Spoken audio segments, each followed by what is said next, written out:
Hello दोस्तों, मैं हूं सीताराम वर्मा और स्वागत आपका हमारे YouTube channel Ram automation world में। आज की वीडियो में हम देखेंगे कि डेल्टा पीएलसी के ऊपर हम हमारी जो इंटीजर टू फ्लोट नंबर होती है, जो हमारी नॉर्मल नंबर है, उनको हम डेसिमल नंबर में कैसे चेंज कर सकते हैं। क्योंकि अगर हम कई बार हमें प्रिसीजन वर्क के लिए फ्लोट वैल्यू वाली कैलकुलेशन करनी होती है, तो हमें इंटीजर नंबर्स को फ्लोट में चेंज करना पड़ता है। इससे पहले कि हम आगे बढ़ें, मेरी आप सभी फ्रेंड्स से रिक्वेस्ट है कि एक बार हमारे YouTube channel Ram automation world को सब्सक्राइब कर लें और प्ले लिस्ट में जाके आप हमारी सभी वीडियो सीक्वेंस वाइज आप अच्छे से देख सकते हैं और अपनी नॉलेज को बढ़ा सकते हैं। तो चलते हैं हमारे WPL सॉफ्टवेयर में और हम टाइप करते हैं, एक एंडो कॉन्टैक्ट लेते हैं LDX0 और हमारी जो यहाँ पे हमें डेसिमल या हम कह सकते हैं इंटीजर टू फ्लोट वैल्यू, हमें हमारे नंबर्स को इंटीजर टू फ्लोट में चेंज करना है। क्योंकि सर्वो मोटर या एनालॉग में हमें जब अगर कैलकुलेशन वगैरह करना हो तो हमें कैलकुलेशन फ्लोट वैल्यू में करनी पड़ती है। क्योंकि अगर हमें 2.8 है, 2.8 को अगर हमें मल्टीप्लाई करना पड़ रहा है 500 से, तो अगर हम इंटीजर नंबर होगी तो यहाँ पे 0.8 है, 0.8 को ये अवॉइड कर देगा और ओनली 2 को ही कंसिडर करेगा, तो हमारी वैल्यू रहेगी यहाँ पे 1000।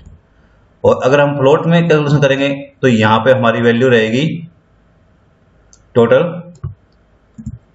0 यहाँ पे।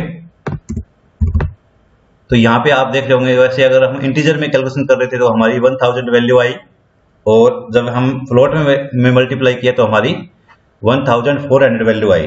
तो ये डिफरेंस आ जाता है हमारी एनालॉग स्केलिंग करते टाइम या फिर सर्वो मोटर को हम पोजीशन के लिए कमांड देते हैं। तो देन हमें प्रिसीजन वर्क के लिए फ्लोट के लिए काम करना पड़ता है। तो इसके लिए हमारी कमांड है FLT फ्लोट। इसमें हमें क्या करना है कि पहले जिस रजिस्टर में हमारी इंटीजर नंबर है उसको लिखना होता है और दूसरा रजिस्टर में जिसमें हमें फ्लोट वैल्यू चाहिए वो लिखना होता है। तो यहाँ पे आप दो रजिस्टर का गैप जरूर रखना, क्योंकि वैसे तो D1 हमारा इंटीजर नंबर है, 1 रजिस्टर ही होता है, बट जैसे हमारा जो फ्लोट वैल्यू है वो हमारी 2 डेटा रजिस्टर को होल्ड करती है। तो यहाँ पे मैं D3 लिखता हूँ, तो D3 और D4 है, इसमें हमारी फ्लोट वैल्यू होगी। हमने एंटर कर दिया। ये हमारी 16 बिट कमांड है। और दूसरा मैं कॉन्टैक्ट लेता हूँ LDX1, इसमें हम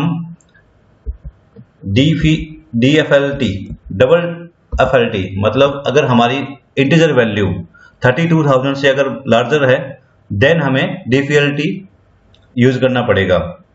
अगर हमारी वैल्यू 32,000 से लार्जर है तो हमें डबल फ्लोट वैल्यू वाली कमांड यूज करनी पड़ेगी, जिसकी है DFLT।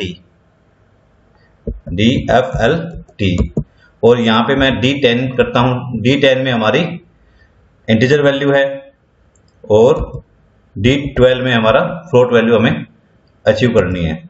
इसमें इस कमांड को आपको ध्यान में रखना है, ये कमांड डायरेक्ट किसी डेसिमल या हेक्साडेसिमल वैल्यू को होल्ड नहीं करेगी, ये इनडायरेक्ट एड्रेसिंग मोड में ही वर्क करती है। आपको डेटा रजिस्टर ही लिखने हैं, दूसरे कोई फॉर्म होती है जैसे हम के क्या लगा डेसिमल वैल्यू लिखेंगे तो ये नहीं लेगी, आपको डेटा रजिस्टर ही लिखने हैं। क्योंकि आप इसके मैनुअल में जाके देख सकते हैं, यहाँ पे ओनली ऑपरेंड है हमारे डिवाइस रेंज हमारी S और D में ओनली D दिया हुआ है। इसमें हम डायरेक्ट K, अगर यहाँ पे K या H दिया होता तो हम डायरेक्ट हेक्साडेसिमल या डेसिमल वैल्यू दे सकते थे। अब मैं यहाँ पे ओके कर देता हूँ और हमारे प्रोग्राम को कंपाइल करते हैं। कंपाइल बटन पे क्लिक करके लैडर को चूज करना है एंड देन हमें सिमुलेटर पर क्लिक करना है। सिमुलेटर आइकन पे क्लिक करने से हमारा सिमुलेटर ऑन हो गया। देन हमें प्रोग्राम को डाउनलोड करना है। डाउनलोड करने के बाद में हमें जाना है ऑनलाइन मोड बटन पे। ऑनलाइन मोड बटन पे जाने के बाद में हमें यहाँ पे पीएलसी हमारे ऑनलाइन मोड में आ गए, बट अभी प्रोग्राम अभी स्टॉप है, तो हमें रन बटन पे करके प्रोग्राम को रन पे ले आना है। अब जैसे ही हम D1 में हमने जो वैल्यू अगर रखी होगी वो वैल्यू हमारी D3 में फ्लोट में चेंज हो जाएगी। लेकिन हमारा ड्राइव कॉन्टैक्ट x0 है, हमें x0 को ऑन करना पड़ेगा।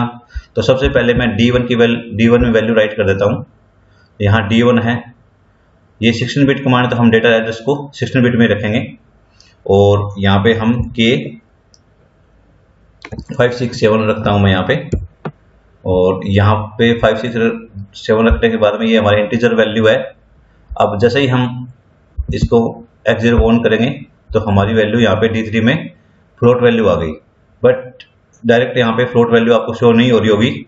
इसके लिए हमें क्या करना पड़ेगा, डेटा पीएलसी के में एक ऑप्शन है कि हमें एक टाइम में एक वैल्यू ही दिखाई देती है, इंटीजर या फ्लोट या हेक्साडेसिमल या बाइनरी।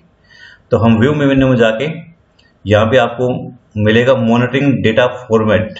यहाँ पे अभी हमने साइन डेसिमल किया हुआ है, तो डेसिमल वैल्यू ही दिखेगी हमें, वो हमारी साइन टाइप की होगी, प्लस या माइनस की होगी, हमें शो हो जाएगा, बट हमें फ्लोट वैल्यू शो नहीं होगी।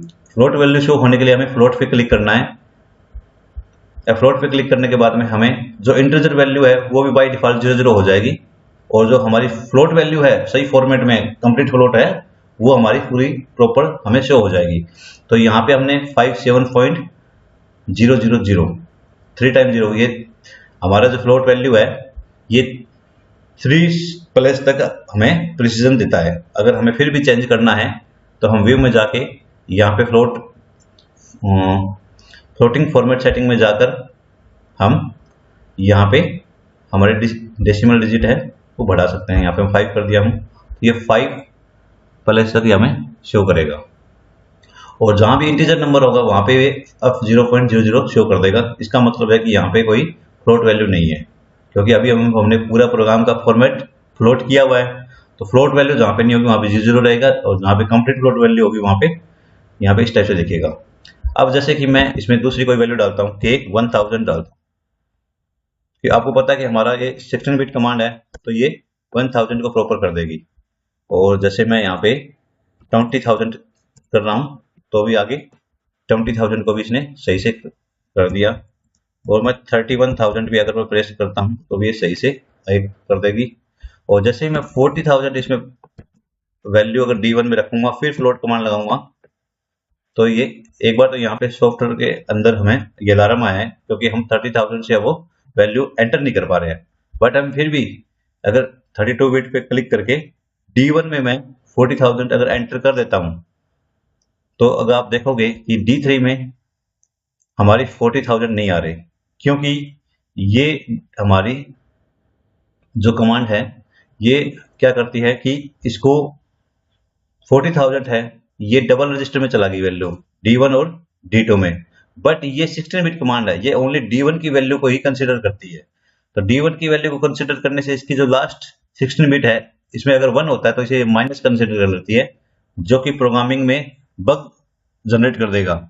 तो इसके लिए हमें अगर हमारी वैल्यू 32,000 से अगर लार्जर है तो हमें इस कमांड को डबल रजिस्टर मोड में अप्लाई करना पड़ेगा। उसके लिए हमें कुछ नहीं करना, बल्कि बस सिंपली इसके नेम से पहले D लगा देना है, देन ये हमारी कमांड डबल फ्लोट में भी वर्क करेगी।